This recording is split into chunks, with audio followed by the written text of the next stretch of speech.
إن الحمد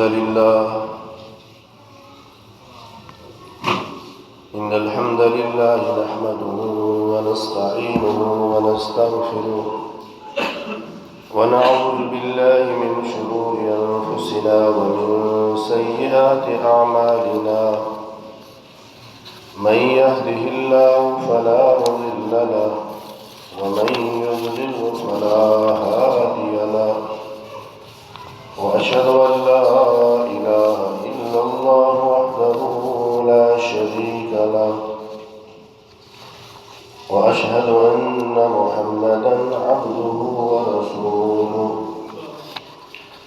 يا أيها الذين آمنوا اتقوا الله حق تقاته ولا تموتن إلا وأنتم مسلمون يا أيها الناس اتقوا ربكم الذي خلقكم من نفس واحدة وخلق منها زوجها وبث منهما رجالا كثيرا ونساء واتقوا الله الذي تساءلون به والأرحام إن الله كان عليكم رقيبا يا أيها الذين آمنوا اتقوا الله وقولوا قولا سديدا يصلح لكم أعمالكم ويغفر لكم ذنوبكم ومن يطع الله ورسوله فقد فاز فوزا عظيما أما بعد فإن خير الحديث كتاب الله وخير الهدي هدي محمد صلى الله تعالى عليه وسلم وشر الأمور محدثاتها وكل محدثة بدعة وكل بدعة ضلالة وكل ضلالة في النار أعوذ بالله السميع العليم من الشيطان الرجيم من همزه ونفخه ونفسه شهر رمضان الذي أنزل فيه القرآن هدى للناس وبينات من الهدى والفرقان فمن شهد منكم الشهر فليصم رب أعوذني أن أشكر نعمتك التي أنعمت علي وعلى والدي وأن أعمل صالحا ترضاه وأصلح لي في ذريتي إني تبت إليك وإني من المسلمين اللهم صل على محمد وعلى آل محمد كما صليت على إبراهيم وعلى آل إبراهيم إنك حميد مجيد اللهم بارك على محمد وعلى آل محمد كما باركت على إبراهيم وعلى آل إبراهيم إنك حميد مجيد رب اشرح لي صدري ويسر لي أمري واحلل عقدة من لساني يفقهوا قولي رب زدني علما رب زدني علما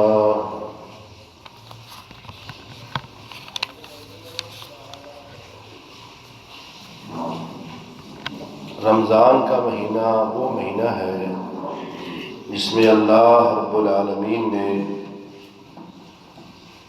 قرآن مجید کو نازل فرمایا۔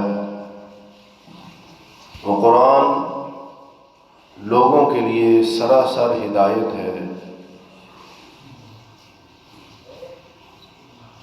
اور حق اور باطل میں فرق کرنے والا ہے۔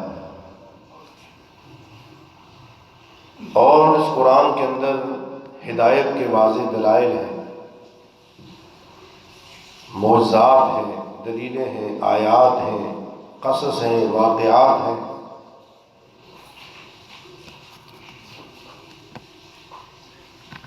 تمام قسم کی حمد و ثنا اللہ احکم الحاکمین کے لیے، جس نے ایک بار پھر ہمیں ہماری زندگی میں سعادتوں بھرا رمضان، برکتوں بھرا رمضان، نعمتوں بھرا رمضان، بخششوں بھرا رمضان عطا فرمایا۔ اللہ رب العالمین نے ایک بار ہمیں پھر موقع دیا کہ ہم اپنے گناہوں کی اللہ سے تلافی کروا سکیں، اپنی غلطیوں پر اللہ سے معافی کا قلم پھروا سکیں۔ یہ اللہ رب العالمین کا بہت بڑا احسان ہے۔ وگرنہ کتنے ہی ہمارے دوست احباب تھے جو پچھلے رمضان میں ہمارے ساتھ سحریاں بھی کرتے تھے، افطاریاں بھی کرتے تھے، خوشگپیاں بھی ہوتی تھی، مجلسیں بھی ہوتی تھیں، تو آج وہ ایک خاموش شہر کے اندر موجود ہیں، جہاں جا کر جو بندے کا انجام ہے۔ تو اللہ رب العالمین انسان کو جو بھی موقع عطا فرماتا ہے اس کی زندگی میں، اس کو غنیمت سمجھنا چاہیے۔ تو میں یہ سمجھتا ہوں کہ اللہ رب العالمین نے ہمیں ایک بار پھر اپنی جنت میں آنے کا موقع دیا ہے۔ ایک بار پھر اللہ نے جہنم سے آزادی کی ہمارے لیے ایک شاہراہ، اس کے حوالے سے اللہ نے ہمیں روک دیا ہے کہ یہ مہینہ آ گیا ہے، جہنم سے بچ جاؤ، کیونکہ اللہ نے جہنم کے دروازے بند کر دیے ہیں اور جنت کے اللہ نے 8 دروازے کھول دیے ہیں۔ تو اس موقع پر ہم اللہ کا جتنا بھی شکر ادا کریں اتنا ہی کم ہے۔ تو بغیر کسی تمہید کے میں آج کا موضوع آپ کے گوش گزار کرنا چاہتا ہوں، رمضان المبارک کی خصوصیات۔ ہر مہینے کی کوئی خصوصیت ہے، ہر دن کی کوئی ہے، ہر کتاب کی کوئی خصوصیت ہوتی ہے۔ تو رمضان المبارک کے اندر موٹی موٹی 12 خصوصیات میں نے آپ کے لیے چن کے لائی ہیں۔ اللہ سے دعا ہے اللہ ہمیں سمجھنے کی توفیق فرمائے۔ سب سے پہلی خصوصیت اس مہینے کی یہ ہے، رمضان کی، نزول قرآن۔ اس مہینے میں اللہ رب العالمین نے قرآن مجید کو نازل فرمایا ہے، اور جس قرآن کو اللہ نے نازل فرمایا ہے بڑی پرتاثیر کتاب ہے۔ اس کے اندر اللہ نے بڑی بڑی حکمتیں، بڑے بڑے موتی، دنیا کے مسائل کا حل، لوگوں کی پریشانیوں کا سلوشن اس قرآن میں موجود ہے۔ لوگوں کی دلی بیماریاں، لوگوں کی ظاہری بیماریاں، لوگوں کی باطنی بیماریاں اس قرآن کے اندر موجود ہیں اور ان کا حل موجود ہے۔ اور اس لیے اللہ رب العالمین نے جس رات کے اندر اس قرآن کو نازل فرمایا اس کی عظمت کے لیے کیا ہے، فرمایا خیر من الف شہر، وہ ایک رات 1000 مہینوں سے زیادہ بہتر ہے۔ تو اس سے آپ اندازہ لگا سکتے ہیں کہ اس مہینے کو اللہ رب العالمین نے انسان کے لیے کس قدر خیر و برکت کا مہینہ قرار دیا۔ اس لیے نبی علیہ السلام کی وہ حدیث آپ نے پچھلے خطبے کے اندر سنی تھی کہ جس نبی علیہ السلام نے آمین کہی جبرائیل علیہ السلام کی بد دعا پر، اس سے رمضان کا مہینہ پایا اور اپنی بخشش نہ کروا سکا۔ یہ بدعا اللہ نے سکھائی، جبرائیل علیہ السلام نے رسول اللہ کے سامنے پڑھی اور رحمت کائنات نے بھی اس پر آمین کہا۔ اس لیے میرے محترم بھائیوں، یہ رمضان کی ایک وہ رات جس میں قرآن نازل ہوا، خیر من الف شہر، 1000 مہینوں سے بہتر ہے۔ ہمیں نیکیوں کی جو تعداد ہے یا جو اس کے فضائل ہیں وہ ہمیں سمجھ نہیں آتے۔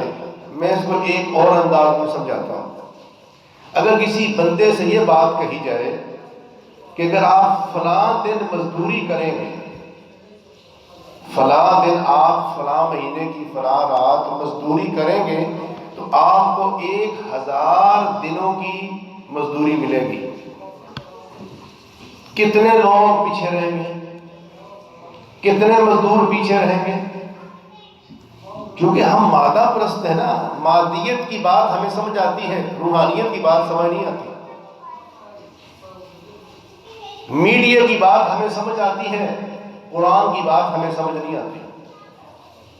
دنیا کے لیڈروں کی بات ہمیں سمجھ آتی ہے، جو اللہ کے رسول کائنات کے سب سے بڑے لیڈر ہیں، ان کی بات ہمیں سمجھ نہیں آتی. عرش والے کی بات ہمیں سمجھ نہیں آتی. ہاں دنیاوی لحاظ سے ہمیں پیکج سمجھ آتے ہیں، لیکن دینی لحاظ سے جو اللہ ہمیں پیکج دے رہا ہے رمضان میں اور پھر ہر جمعے میں، وہ ہمیں سمجھ نہیں آتا. جمعے کا پیکج کیا ہے؟ سب سے پہلے آنے والا ایک اونٹ کی قربانی کا ثواب لے جاتا ہے. یہ بھی پیکج. چونکہ ہم مادہ پرست ہیں الا ماشاء اللہ، وگرنہ وہ آخرت جو شروع ہونے والی ہے 50,000 سال سے، پہلا دن ہی 50,000 سال کا ہوگا، تو اس کے لیے تو ہمارے پاس زیادہ راہ ہی نہیں ہے. ہم قبر میں جائیں گے تو پتہ نہیں کتنی صدیاں قبر میں رہیں گے. اللہ ہی جانتا ہے قیامت کب آئے گی، کتنی صدیاں قبر میں رہیں گے. دنیا کی زندگی تو اللہ کے رسول نے بتا دیا کہ میری امت کی اوسط عمر جو ہے، میری امت کی امتیوں کی اوسط عمر 60 سے 70 سال ہے. اوسط عمر. تو اس 60 اور 70 سال کے لیے ہماری اتنی تقوی، اتنی کاوش، اتنی محنت کہ ہمیں نماز کے بعد اذکار بھی نصیب نہیں ہوتے. وہ بھی رمضان کے دنوں میں ہمیں 10 منٹ کا درس ہضم نہیں ہوتا، وہ بھی رمضان کے دنوں میں ہمیں قرآن مجید کھول کر 2 صفحے پڑھنے نصیب نہیں ہوتے، وہ بھی رمضان کے دنوں میں ہمیں اللہ کے راستے میں صدقہ کرنا نصیب نہیں ہوتا، وہ بھی رمضان کے دنوں میں ہمیں نفل پڑھنے گوارا نہیں ہے، سنتے پڑھنے گوارا نہیں ہے، وتر پڑھنے گوارا نہیں ہے، وہ بھی رمضان کے مہینے میں، جس کے نفلوں کے بارے میں اللہ کے رسول نے فرمایا کہ فرض کا درجہ ملا. فرض 70 فرائض کے برابر ہو جاتے ہیں، عمرہ حج کے برابر ہو جاتا ہے. اور اللہ رب العالمین فرماتے ہیں فرشتوں تم ابن آدم کا ہر عمل لکھو، اس کا ثواب بھی لکھو، لیکن یہ روزہ جو ہے نا اس کا ثواب تم نے نہیں لکھنا.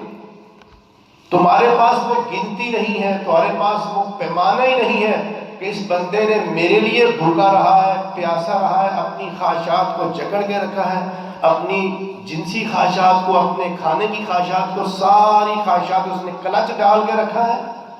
لہذا میں جانوں اور میرا بندہ جانے، الصوم لی وانا اجزی بہ، اس بندے نے روزہ میرے لیے رکھا ہے، یہ ایک میرا اور میرے بندے کا راز ہے، تم نے اس کے روزے کا ثواب نہیں لکھنا.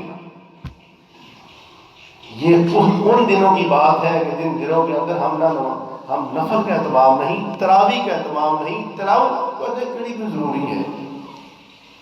قیامت کے دن رسول اللہ صلی اللہ علیہ وسلم نے فرمایا جب بندے کے فرائض کم ہو جائیں گے نا، اللہ رب العالمین فرمائے کہ میرے فرشتوں دیکھو میرے بندے نے کوئی نفل شفل پڑھے. اگر نفل پڑھے ہوں گے تو اللہ رب العالمین فرضوں کی کمی نفلوں کے ساتھ پوری کر دیں گے، اور پوری کر کے اللہ فرمائے کہ جاؤ تم پاس ہو گئے اور جنت میں چلے جاؤ.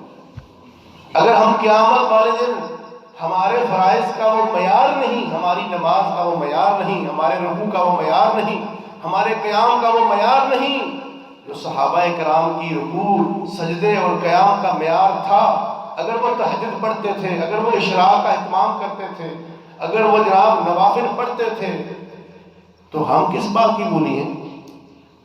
ہم کس بات کے ساتھ خوش ہیں کہ جناب بس ٹھیک ہے فرض پڑھ لیتے ہیں. ٹھیک ہے وہ صحابی رسول کی حدیث ہمارے سامنے ہے جس نے کہا تھا اللہ کے رسول کوئی ایسا عمل بتائیں میں کروں اور جنت میں چلا جاؤں. اللہ کے نبی السلام نے اس کو فرض بتائے تھے، اور وہ صحابی جب چل پڑے کہا اللہ کے رسول اللہ کی قسم جس نے آپ کو حق کے ساتھ بھیجا ہے نہ میں ان میں کمی کروں گا نہ زیادتی کروں گا۔ یہ بھی سوچے نا، وہ صحابی رسول تھے، ہم اپنے آپ کو صحابی رسول کے ساتھ کمپیئر کر رہے ہیں۔ پھر اللہ کے نبی علیہ السلام کائنات کے امام جو ہے، جو بخشوائے گناہ کوئی نہیں، اگر وہ اتنے زیادہ نوافل کا اہتمام کرتے ہیں تو ہمیں تراویح پڑھتے ہوئے کیا ہوتا ہے؟ ہم نوافل میں کیوں نہیں کھڑے ہوتے؟ جس دوست کے ساتھ ہمیں محبت ہو، ایمانداری سے بتائیں، جو شادی شدہ لوگ ہیں، بیوی کے ساتھ محبت ایک فطرتی بات ہے۔ جب نئی نئی شادی ہوتی ہے تو کتنی دیر بیٹھ کر لوگ باتیں کرتے ہیں، راتوں کی راتیں بیت جاتی ہیں، دنوں کے دن بیت جاتے ہیں، فیل تک بندے کو نہیں ہوتا۔ کوئی جگری یار، کوئی دوست آ جائے اس کے پاس بیٹھ کر کتنی دیر باتیں کرنے کو دل چاہتا ہے کہ اللہ کے ساتھ ایک بندے جتنی محبت بھی نہیں ہے۔ کیا اس خالق اور مالک کے ساتھ ایک بندے جتنی محبت بھی ہمارے اندر نہیں ہے؟ میرے بھائیوں، باتیں کڑوی ہیں ذرا، لیکن جب ڈاکٹر دیکھتا ہے کہ بیماری زیادہ خطرناک ہو گئی ہے، پھر وہ کہتا ہے جناب الحال صرف آپریشن ہی، اگر آپریشن نہیں کریں گے تو یہ مرض بڑھتا جائے گا۔ آج دیکھ لیں، رمضان کا مہینہ ہے، اور رمضان کے مہینوں میں دیکھ رہا ہوں، کیونکہ ہر مسجد کا یہ معاملہ ہوگا، فرض نماز میں، عشاء کی فرض نماز میں نمازی تکبیر اولیٰ سے پیچھے ہے، بلکہ تراویح کی نماز میں آ کر نفلوں کے ساتھ فرض پڑھ رہا ہے، اور کہتا جی میرے اندر تبدیلی آ گئی، پاکستان میں تبدیلی آ جائے گی، کشمیر آزاد ہو جائے گا، افغانستان کے اندر پھر اسلامی سلطنت کا جھنڈا لہرا دوں گا۔ یہ جو ہماری پاکستانی عوام ظلم کے اندر چکی میں پس رہی ہے، یہ ان کے اوپر خدا آسمانوں سے رحمتیں نازل کرے گا۔ آپ رحمتیں دیکھ رہے ہیں، گندم کاٹنے کے دن ہیں، غلہ سنبھالنے کے دن ہیں، اللہ آسمان سے بارش کو عذاب بنا کے نازل کر رہا ہے، گندم خراب ہو رہی ہے، کسان پریشان ہیں، ظہر الفساد فی البر والبحر بما کسبت ایدی الناس۔ قرآن سے آواز آتی ہے کہ یہ تمہارے اپنے اعمال کا کرتوت ہے۔ گندم کا دانہ تم نے زمین میں ڈالا، اوپر میں نے نکالی، پودا میں نے لگایا، پھر گندم کے خوشے کی جیب میں نے بھری۔ ایک خوشہ دیکھے نا کہ اس کی جیب میں کتنے دانے ہیں، اللہ فرماتے ہیں یہ میں نے کیا۔ اب تمہارے کرتوتوں نے، تمہارے گناہوں نے، تمہاری نافرمانیوں نے، تمہاری بغاوتوں نے، تمہاری روح گردانیوں نے اس رحمت کے اوپر آسمان سے بارش کو عذاب کی شکل میں نازل کروا دیا۔ اس لیے میرے محترم بھائیوں، بندہ ہو گئے، بندہ عبادت سے دور ہو، بندہ ہو کر رب کے سامنے کھڑا ہونے سے اس کو شرم آئے، رب کے سامنے محبتی کوئی نہ ہو، تو اس لیے یہ قدر والا مہینہ ہے۔ اِنَّا أَنزَلْنَاهُ فِي لَيْلَةِ الْقَدْرِ، ہم نے اس قرآن کو قدر والی رات میں پڑھا، اس کا مقام ہے۔ تو سب سے پہلی خصوصیت رمضان کی کیا ہوئی؟ نزول قرآن، کہ اللہ رب العالمین نے اس قرآن کو اس مہینے میں نازل فرمایا۔ فرمایا شہر رمضان الذی انزل فیہ القرآن، کہ مہینہ رمضان کا وہ ہے اس میں اللہ نے قرآن کو نازل کیا ہے۔ میں زیادہ تفصیل میں نہیں جانا چاہتا۔ دوسری بات، دوسری رمضان کی خصوصیت ہے مغفرت۔ یہاں لوگوں نے نا حدیثیں بنائی ہوئی ہیں، اولہ رحمہ، پہلا مہینہ، پہلا دھاگا جو رحمت والا ہے، دوسرا بخشش والا ہے، تیسرا عتق من النار ہے۔ یہ آگے حدیث آ رہی، میں آپ کو سنا رہا ہوں۔ رمضان کے ہر لمحے، ہر گھڑی بخشش ہی بخشش ہے۔ یہ لوگوں کی بنائی ہوئی حدیث ہے جی، پہلا رحمت، پہلا دھاگا رحمت کا ہے، دوسرا مغفرت کا ہے، تیسرا جہنم سے آزادی کا ہے۔ یہ لوگوں کی بنائی ہوئی حدیث ہے، یہ رسول اللہ کی نہیں ہے۔ یہ لوگوں نے یہ حدیث کو مشہور کر دی ہوئی ہے۔ تو فرمایا عن ابی ہریرہ رضی اللہ عنہ عن النبی صلی اللہ علیہ وسلم قال من صام رمضان ایمانا واحتسابا غفر له ما تقدم من ذنبه. اللہ رب العالمین نے رمضان فرض کیا، جو رمضان کے روزے رکھتا ہے ایمان کی حالت میں اور احتساب کرتے ہوئے. اس کی تفسیر آپ نے پچھلے جمعے سنی تھی. غفر له ما تقدم من ذنبه، اللہ اس کے پچھلے گناہ سارے معاف فرما دیتے ہیں. تو یہ ہے رمضان میں بخشش. اور تیسری فضیلت رمضان کی کیا ہے؟ جنت کے دروازوں کا کھلنا. فرمایا اذا دخل رمضان فتحت ابواب السماء، آسمان کے دروازے کھول دیے جاتے ہیں. اس کا مطلب یہ ہے کہ جنت کے دروازے کھول دیے جاتے ہیں. وغلقت ابواب جہنم، جہنم کے دروازے بند کر دیے جاتے ہیں. وسلسلۃ الشیاطین، اور بڑے بڑے جو شیطان مارد ہیں، سرکش شیطان ہیں، جو پالیسی ساز ہیں، جو شیطانوں کو ڈکٹیشن دینے والے ہیں، آگے شترونوں کو، ان کو جکڑ دیا جاتا ہے. یہاں پر ایک کوشچن اٹھتا ہے کہ رمضان کے مہینے میں شیطان تو جکڑ دیا گیا، لیکن گناہ لوگ ویسے ہی کر رہے ہیں. بنتا ہے سوال ہی بنتا ہے.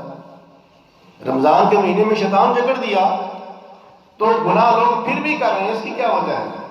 اس کی وجہ یہ ہے کہ 11 مہینے جس بندے نے شیطان کی باتیں مانی ہیں، نہ اس نے نماز پڑھی، نہ اس نے کوئی اللہ کی اطاعت کی، نہ رسول کی اطاعت کی، نہ کوئی درود شریف کا اہتمام کیا، نہ قرآن پڑھا، نہ رب کے سامنے اپنے گناہوں پہ آنسو بہے، گناہوں پہ گناہ کرتا گیا، نمازیں چھوڑتا گیا، جمعے چھوڑتا گیا، ان گناہوں کی اثر میں سے آج وہ سراپا شیطانیت بن چکا ہے. سر سے لے کر پاؤں تک وہ خود شیطان ہے. تو اس کے لیے کہ شیطان کو جکڑ بھی دیا جائے، اس کو کیا اثر پڑتا ہے؟ بلکہ میں ایک رسالے میں پڑھ رہا تھا، فرضی خط لکھا ہوا تھا شیطان نے. فرضی سمجھتے ہو؟ فرض کر لو. اس نے کہا یا اللہ اب میں مسلمان ہو گیا ہوں، اب میری دنیا میں کوئی ضرورت نہیں رہی. اس کی وجہ کہ جتنے کام سارے میں نے کروانے تھے وہ میرے مسلمان بھائی کروا رہے ہیں. بالکل ویلا ہوں، جو پالیسیاں میں نے دینی تھی وہ مسلمان دے رہے ہیں. اب میرا تو کام ہی نہیں دنیا میں. یعنی یہ ایک فرضی خط اس نے ایک تنزل بات کی ہے کہ آج کل وہ کام جو شیطان نے کرنے تھے، شیطان کا کام ہے اللہ کی نافرمانی اور بغاوت. اگر وہ کام ہم کرتے ہیں تو اس کی ضرورت ہے ویسے. اس لیے اس بندے کے لیے شیطان کو جگنے کی ضرورت نہیں تھی. من الجنۃ والناس، اللہ نے فرمایا کچھ شیطان جنوں میں سے ہیں، کچھ انسانوں میں سے. اس لیے یہ تیسری خوبی جو ہے رمضان کی خصوصیت ہے کہ جنت کے دروازے جو کھول دیے جاتے ہیں اور شیاطین کو جکڑ دیا جاتا ہے. چوتھی خوبی بڑی کمال کی. عن ابن عمر ان النبی صلی اللہ علیہ وسلم قال ان الجنۃ تزحزح لرمضان من رأس الحول الى حول قابل. عبداللہ بن عمر رضی اللہ عنہ بیان کرتے ہیں کہ رسول اللہ صلی اللہ علیہ وسلم سے کہ آپ نے فرمایا کہ بے شک رمضان کے لیے جنت کو زینت بخشی جاتی ہے. رمضان کی آمد سے پہلے جنت کو مزین کیا جاتا ہے، ڈیکوریٹ کیا جاتا ہے، سجایا جاتا ہے. کب؟ ابتدائی سال سے آئندہ سال تک، یعنی شوال سے لے کر آگے شعبان تک پورے 11 مہینے جنت کو خوبصورت کیا جاتا ہے. آپ اندازہ لگائیں کتنا اہتمام رب کریم کرتا ہے رمضان کے لیے، اور میں اور آپ سوچیں کہ ہم نے کیا اہتمام کیا ہے. ہم نے کہا کہ رمضان میں کوئی کام نہیں، اگر ہے بھی تو اس کا مختص شیڈول ہے. باقی میں اپنے رب سے مناجات کروں گا، نبی پہ درود پڑھوں گا، اپنے گناہوں کی معافی مانگوں گا، استغفار کروں گا. اگر اللہ رب العالمین اتنا زیادہ اہتمام کرتے ہیں، شیطان جکڑ دیے گئے، جنت کے دروازے کھول دیے گئے، جنت کے دروازے بند کر دیے گئے، اور جناب جنت کو سجانا اللہ نے شروع کر دیا پورے 11 مہینے رمضان کے لیے. میں اور آپ دیکھیں ہم نے رمضان کے لیے کیا اہتمام کیا ہے. ہم اپنے گریبان میں منہ جھانک کے دیکھیں ہم نے کیا اہتمام کیا. ہمارے گھر میں مہمان جب آتا ہے تو ہم اس مہمان کی آمد سے پہلے کیا کرتے ہیں؟ گھر کی صفائیاں ہو رہی ہیں، رگڑائیاں ہو رہی ہیں، پینٹ ہو رہا ہے، جناب سارے جالے اتارے جا رہے ہیں. ذرا ہم بھی دیکھیں کہ رمضان کے آنے سے پہلے ہم نے کوئی ٹارگٹ بنایا. میری اور آپ کی کتنی عمر گزر گئی؟ 40 سال لگا لیں، 45 50 سال، 50 سالوں میں کیا مجھے قرآن کی 50 آیتیں یاد ہیں؟ ایک سال میں ایک آیت مجھے یاد ہے؟ ایک سال میں ایک حدیث میں نے یاد کی ہو، مجھے 50 حدیثیں یاد ہیں؟ 50 سالوں میں میں نے الرحیق المختوم کا، سیرت النبی کا، سیرت صحابہ کا، سیرت صحابیات کا میں نے تذکرہ پڑھا ہو۔ میرے بھائیوں، ہم نے اسلام کا مقصد نہیں سمجھا۔ اسلام کے موٹے موٹے 5 مقاصد ہیں، یہ الگ ایک خطبہ ہے، میں صرف پوائنٹ کی شکل میں آپ کے گوش گزار کر دیتا ہوں۔ سب سے پہلا مقصد اسلام کا ہے تعلق باللہ، میرا اور آپ کا تعلق رب سے جڑ جائے، غیر اللہ سے کٹ جائے، اللہ سے جڑ جائے، تو سمجھو کہ آپ نے اسلام کا پہلا مقصد پا لیا ہے۔ اگر جو ایاک نعبد و ایاک نستعین خانی، چراغ غیر راہ معین دانی، اگر نماز میں ایاک نعبد و ایاک نستعین کہتا ہے کہ اللہ میں تیری ہی عبادت کرتا ہوں، تجھ ہی سے مدد مانگتا ہوں، اور نماز کے بعد جا کر قبر پہ سلام کرتا ہے، تو نے نماز کا، تم نے تعلق باللہ کا مطلب ہی نہیں سمجھا۔ نظر و نیاز غیر اللہ کی دیتا ہے، بیٹیاں اور بیٹے اور امیری اور غریبی کسی اور سے امید لگائے ہوئے ہیں، تو پھر اس کا مقصد کیا ہے کہ تعلق باللہ تیرا ہوا ہی نہیں۔ یہی بات اللہ کے رسول نے صفحہ پر کہی تھی، قولوا لا الہ الا اللہ تفلحوا تملک العرب والعجم، لوگوں یہ جملہ کہہ دو عرب و عجم کے مالک بن جاؤ گے۔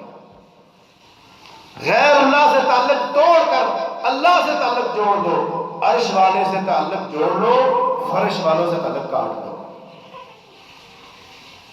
لو اسلام کا پہلا مقصد کیا ہم نے پایا؟ اس تعلق کے لیے 5 وقت کی نماز اللہ نے فرض قرار دی ہے۔ کیا میں اور آپ دیکھیں ہماری زندگی میں 5 وقت کی نماز ہے؟ اہتمام ہے؟ نہیں ہے۔ اس کا مطلب تعلق باللہ نہ ہوا۔ دوسرا تعلق بالرسول، اللہ کے رسول کے ساتھ تعلق۔ کتنی نبی علیہ السلام کی حدیثیں یاد ہیں، کتنی شادیاں میں نے کی، کتنی غمیوں کو میں نے گزارا، رسول اللہ کی سنت کے مطابق گزارا۔ میری جوانی، میرا بڑھاپا، میری زندگی، میرا بزنس، میرا کاروبار، میری تعلیم، میری سوچ،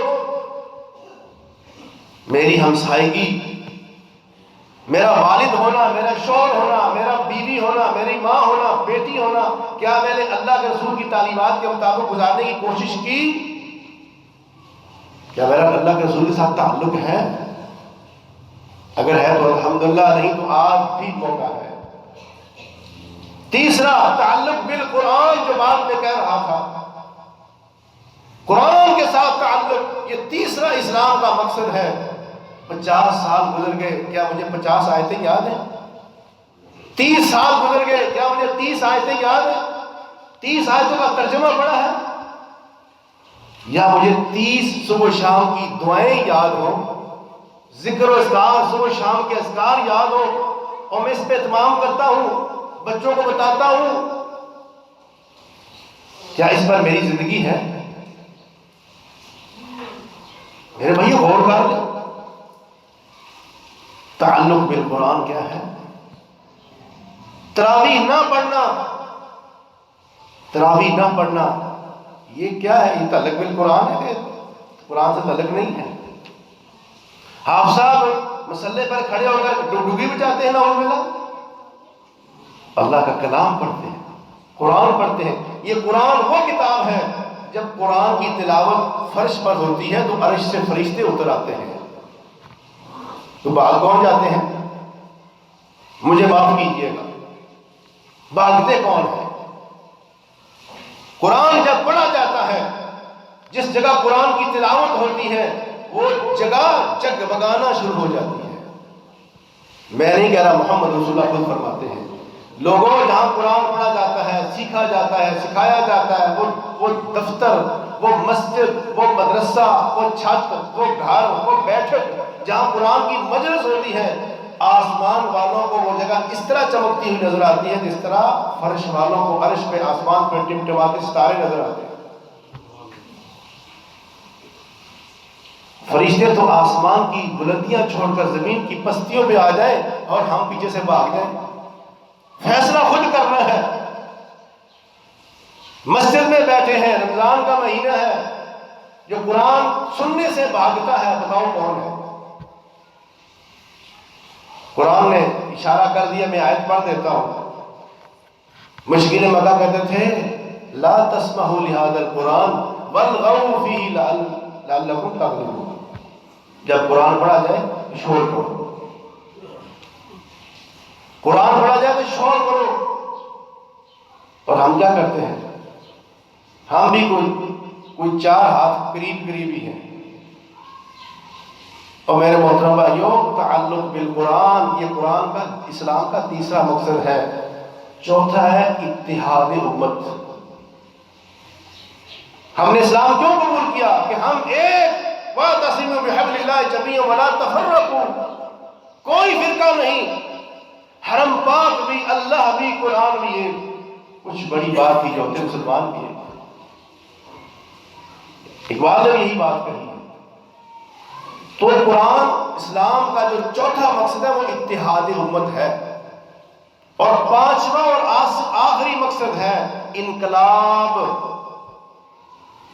دنیا میں ہم نے انقلاب لانا ہے، اپنے گھر میں انقلاب لانا ہے، اپنے آپ 5 فٹ قد میں انقلاب لانا ہے، اپنی فیملی میں انقلاب لانا ہے، اپنے اسکول کالج یونیورسٹی مدرسے میں انقلاب لانا ہے۔ تو یہ 5 چیزیں پلے باندھ لو۔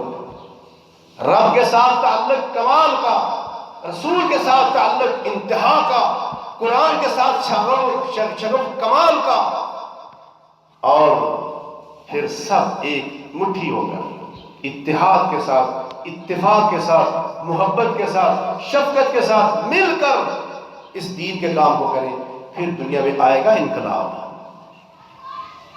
تو یہ اسلام کا کے مقاصد ہیں، ایک پوائنٹ الگ الگ ایک خطبہ ہے۔ میں نے آپ میں گوشت گزار اس لیے کر دیے کہ تعلق بالقرآن کے حوالے سے میرا رمضان میں قرآن کے ساتھ کیا تعلق ہے۔ سیدنا جبرائیل علیہ السلام رمضان کی راتوں میں اترتے اور ہر روز آتے اور اللہ کے پیارے محبوب کے ساتھ قرآن کا دور کرتے۔ دور سمجھتے ہیں؟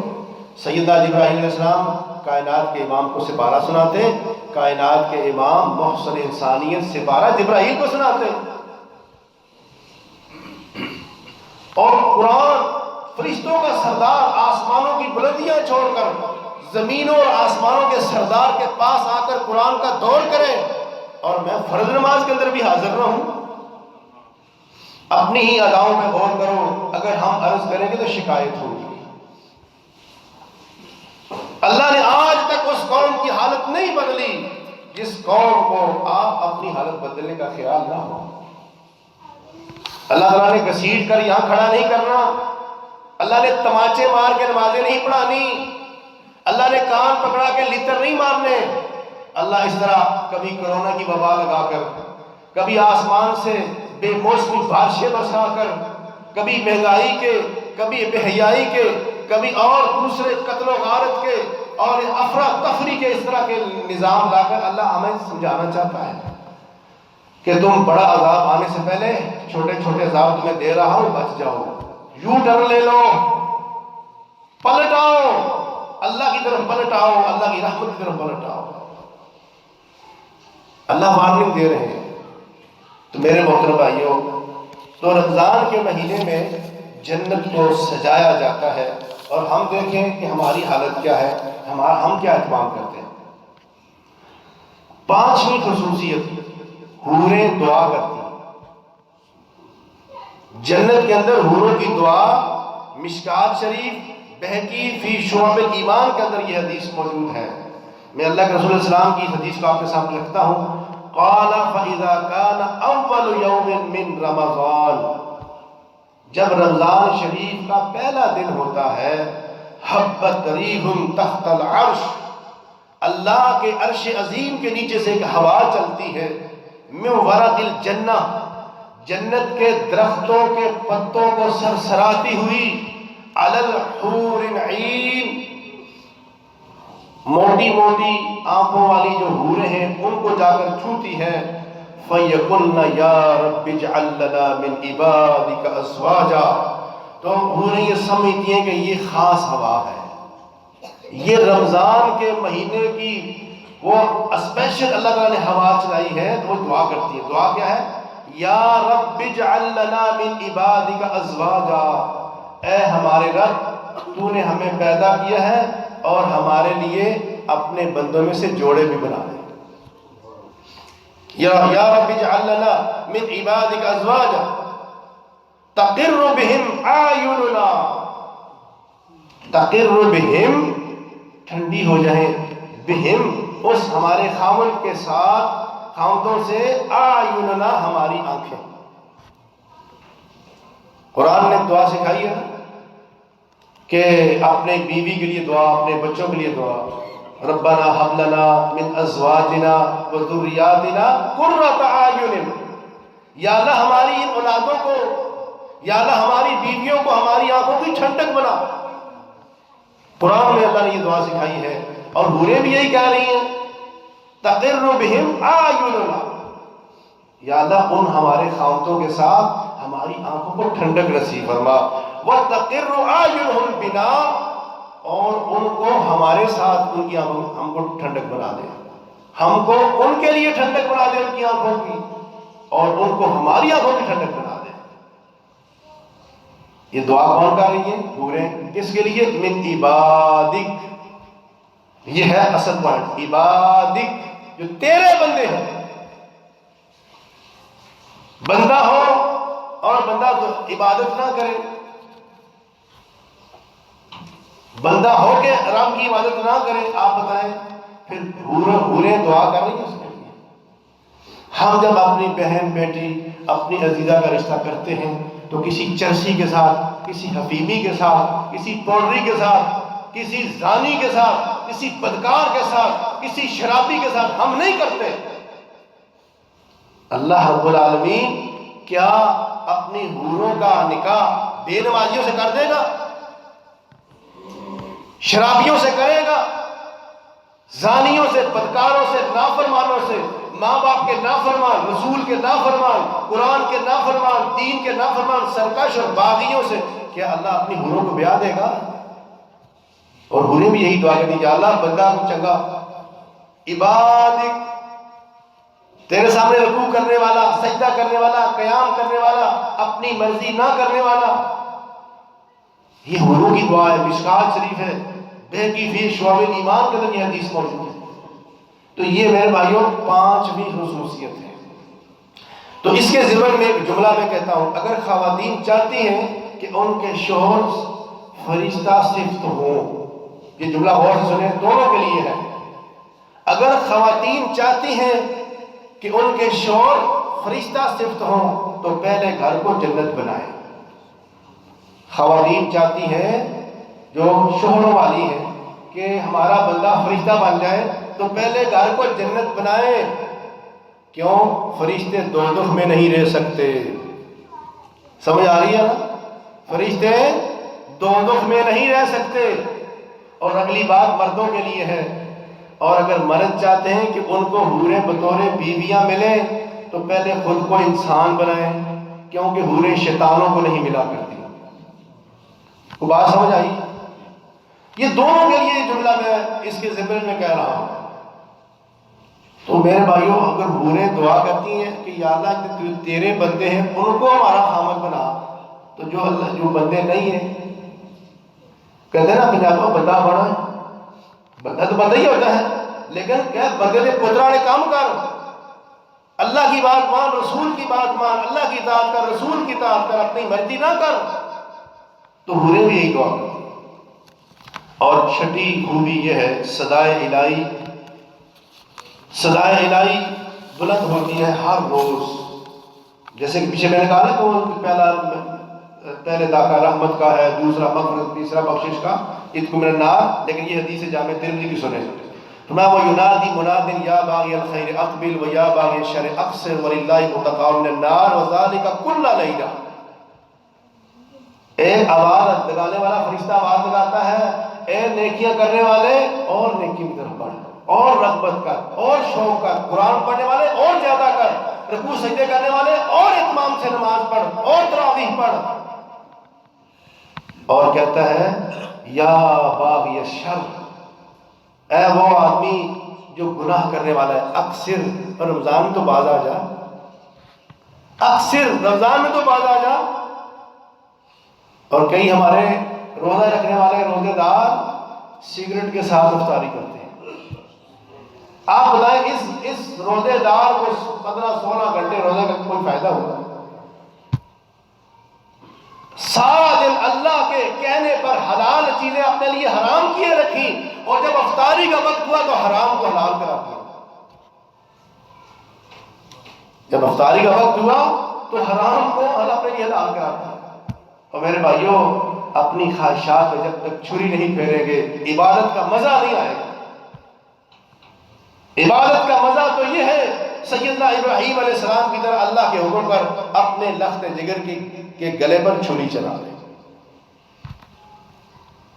اور اللہ رب العالمین پھر کمال آگے سے اس کا بدلہ دیتا ہے. تو بہرحال یہ ذالک کل لیلہ للہ اتقاء من النار، اللہ رب العالمین ہر روز جہنم سے آزاد کرتے ہیں رمضان کے دنوں میں. ذالک کل لیلہ، ہر رات. اور ساتویں وہ دعا ہے جو میں آپ نے سنا دی ہے، جو ممبر والی تھی. اور 8ویں صفت یہ ہے کہ رمضان کے مہینے میں چیزیں بڑھا دی جاتی ہیں، ثواب بڑھا دیا جاتا ہے. اور 9ویں چیز دعاؤں کی قبولیت کا مہینہ ہے. یہ اللہ رب العالمین نے رمضان کا ذکر کیا، اس کے بعد فرمایا وَإِذَا سَأَلَكَ عِبَادِي عَنِّي فَإِنِّي قَرِيبٌ. جب میرے بندے اللہ کے رسول آپ سے میرے بارے پوچھے نا کہ میں کہاں ہوں، تو اللہ فرماتے ہیں ان میرے بندوں سے کہو فَإِنِّي قَرِيبٌ، یقیناً میں تو قریب ہوں. اجیب دعوت الداع اذا دعان، پکارنے والے کی پکار کو سنتا ہوں جب وہ مجھے پکارتا ہے. آگے اللہ رب العالمین نے نا 2 باتیں بیان کر دی ہیں، یاد رکھیں. یہ 2 باتیں جب ہو جائے گی دعا قبول ہوگی. اللہ رب العالمین کہتا ہے ہاں میں دعا، کوئی بھی دعا کرنے والا ہو اس کی دعا کو قبول کرتا ہوں، سنتا ہوں، کیونکہ انہ لسمیع دعا، دعاؤں کو سننے والا تو ہے ہی وہ. فرمایا فَلْيَسْتَجِيبُوا لِي، امر کا صیغہ ہے. فَلْيَسْتَجِيبُوا لِي، اور میرے بندو میرے احکام بھی تو تم مانو، میری بات بھی تو تم مانو، میرے اصول مانو، قرآن کے احکامات کو مانو، شریعت کو تم بھی تو مانو. میں تو ماننے کے لیے پہلے تیار ہوں. اللہ نے کہا اذا دعان، میں تو پہلے تیار ہوں، لیکن اصل میں قبولیت ہوگی لیکن پہل تمہاری طرف سے ہوگی. فَلْيَسْتَجِيبُوا لِي، میرے احکامات کو قبول کرو. کیا ہم اپنی زندگی کو اپنے مزاج کے مطابق گزارتے ہیں یا اللہ کے حکم کے مطابق؟ اور اگلی بات اللہ نے اس سے بھی ذرا ٹائٹ کہہ دی ہے. فرمایا وَلْيُؤْمِنُوا بِي، اور میرے احکامات پہ یقین بھی تو کرو. میرے احکام کو، میرے اوامر کو، نواہی کو، میرے دین کو، شریعت کو، رسول اللہ کی سنت کو مان کر اس پہ یقین کرنا تمہارا کام ہے. جھولیاں تمہاری میں بھر دیتا ہوں. یہ فلسفہ ہے دعا کی قبولیت کا. ہم اللہ کی بات، ہم دعا کرتے ہیں یا اللہ تو راضی ہو جا، یا اللہ تو راضی ہو جا. اللہ کہتا ہے میں راضی ہوتا ہوں بندے، یہ کام تو کر لے، نماز پڑھ، یہ کر، سارے احکامات. بندہ کہتا ہے یا اللہ یہ کام مجھ سے نہیں ہو سکتے، بندہ ناراض ہو جاتا ہے. اب دیکھیں اللہ کہتا ہے میں راضی ہونے کے لیے تیار بیٹھا ہوں، یہ کام تو کر لے. بندہ کہتا ہے یا اللہ یہ تو مجھ سے نہیں ہو سکتے، نماز ہی پڑھنا بڑا مشکل کام ہے، پردہ کرنا بڑا مشکل کام ہے، حلال کھانا بڑا مشکل کام ہے. اللہ کہتا ہے پھر میں بھی کوئی نہیں راضی ہوتا. فَلْيَسْتَجِيبُوا لِي وَلْيُؤْمِنُوا بِي لَعَلَّهُمْ يَرْشُدُونَ، تاکہ تم ہدایت پاؤ. دعائیں کب قبول ہوگی؟ جب ہم اللہ کی بات کو قبول کریں گے، رسول اللہ کی سنت کو قبول کریں گے. تو قبول ہی نہیں کریں گے، اس پر پورا یقین بھی ہوگا. پھر اللہ فرماتے ہیں میرے بندوں اب آپ ہاتھ اٹھاؤ. اس حدیث میں آتا ہے نا، جب بندہ ہاتھ اٹھاتا ہے اللہ کو تعالیٰ کو شرم آتی ہے کہ اللہ اپنے بندے کے اٹھے ہوئے ہاتھوں کو خالی لٹا دے. اس کے لیے فَلْيَسْتَجِيبُوا لِي، اللہ کے احکامات کو تسلیم کرو، قبول کرو، دین کو قبول کرو، دین کے مزاج کو قبول کرو. وَلْيُؤْمِنُوا بِهِ، اور اللہ فرماتے ہیں پھر اس پہ یقین رکھو. 10ویں بات اس مہینے کے اندر لیلۃ القدر کی ہے. 11ویں بات یہ ہے کہ یہ مہینہ صبر کا ہے، ہر قسم کا صبر. اور 12ویں بات یہ ہے کہ یہ مہینہ جو ہے یہ سخاوت کا مہینہ. اس مہینے کے اندر اللہ رب العالمین کے راستے میں خرچ کرنا اور سخی اور سخاوت کا یہ مہینہ ہے. اس لیے میرے محترم بھائیوں، ہم نے یہ 12 چیزیں میں نے آپ کے سامنے رکھی ہیں کہ ہم ان 12 چیزوں کو ذہن بنائیں، پکا کریں، اور جتنا بھی ہم سے ہو سکتا ہے ہم اللہ کے راستے میں ان چیزوں پر اہتمام کرتے ہوئے، اللہ کی اطاعت کرتے ہوئے، رسول کی اطاعت کرتے ہوئے اپنے رمضان کو خوبصورت رمضان بنائیں. رمضان میں جتنی بھی اللہ کی ہمیں چیزیں اللہ نے دی ہیں ان کو خوبصورت رمضان بنائیں. ہم دیکھیں نا، بڑا خوبصورت گھر بناتے ہیں، خوبصورت گاڑی خریدتے ہیں، خوبصورت کپڑے پہنتے ہیں، خوبصورت جوتے پہنتے ہیں. تو عبادت کے اندر بھی خوبصورتی پیدا کریں. کیوں؟ عبادت اللہ کے حضور پیش ہوتی ہے. اس نماز کے بارے میں تو تیز پڑھی جاتی ہے نا نماز، وہ نماز فرشتے اوپر لے کے جاتے ہیں، قبول نہیں ہوتی، اس کو پھر بندے کے منہ پہ دے مارا جاتا ہے. جو عبادت کے اندر خوبصورتی ہوگی، احسان ہوگا، اللہ رب العالمین اس عبادت کو قبول فرماتے ہیں. تو آئیے پھر ہم عزم کرتے ہیں کہ اس رمضان سے لے کر ہمیں اگلا رمضان بھی اللہ نصیب فرمائے، ہم جب بھی نماز پڑھیں گے، کوئی بھی عبادت کریں گے، اس عبادت میں خوبصورتی پیدا کریں گے. ان اللہ جمیل یحب الجمال، اللہ بہت خوبصورت ہے اور اللہ خوبصورتی کو پسند کرتا ہے. رکوع کمال کا، سجدہ کمال کا، قیام کمال کا، روزہ کمال کا، تلاوت کمال کی، اس کے اندر ایک خوبصورتی پیدا کریں، لگن پیدا کریں. اور یہی اصل میں عبادت کی روح ہے. جب بندے کے اندر روح نہ ہو تو بندہ لاش ہوتا ہے. تو اگر عبادت میں یہ خوبصورتی نہیں ہے تو پھر اللہ رب العالمین جس طرح ہماری گھسی پیٹی نمازیں ہیں نا، اللہ انہیں قبول نہیں کرتا. اللہ سے دعا ہے اللہ ہمیں سمجھنے کی توفیق فرمائے. اقول قولی ھذا استغفر اللہ لی ولکم.